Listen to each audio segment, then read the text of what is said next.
What is going on, y'all? It's your boy RickyMoto. Welcome back to yet another video.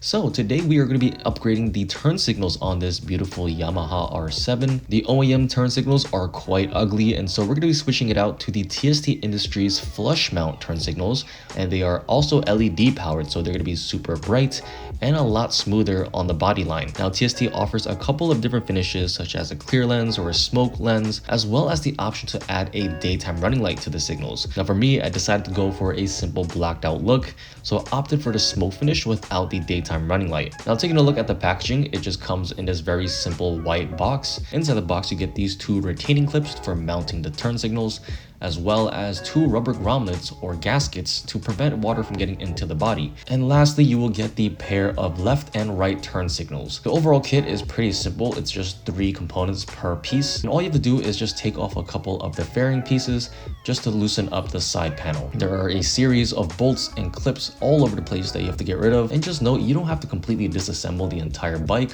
All you really want to do is just loosen up the side panel. After you have that done, it is time to remove the OEM turn signal. With the side panel open, you can just slide your hand in between the body and you can just simply pry apart the clip that is holding the turn signal in place. And to remove the actual signal, you can just give it a couple of turns and twists, and that should loosen it up along with the cables behind it. On the upper part of the panel, you will see one connector that is powering the turn signal.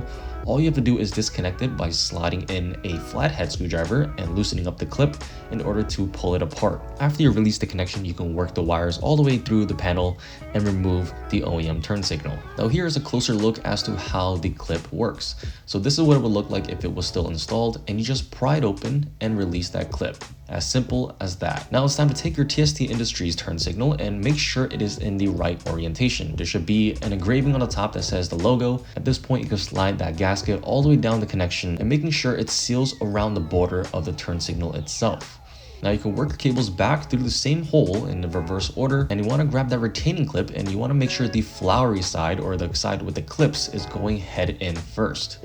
You can just loop it through the cables from the other side, and from the back of the panel you should be able to click it in together and sandwich it tight, and you should hear a ratcheting or clicking noise as it's locking in place. From there you can reconnect the power connection back to the OEM plug and start tightening up the bike and doing your cable management. At this point, it is time to test the turn signal to see if it works, and as you can see, it looks absolutely amazing. It's very simple, very flush, and just overall makes the bike look a lot better. And to install the signal on the other side is exactly the same. I will also leave links in the description below for the parts if you want to pick one up for yourself. Hopefully this video was helpful for you guys, and if you enjoyed it, make sure to drop a like and a comment below. If you are new to this channel, make sure to hit that subscribe button as well as turning on the post notifications. With that being said, it has been your boy, and I'll see you in the next one. Peace.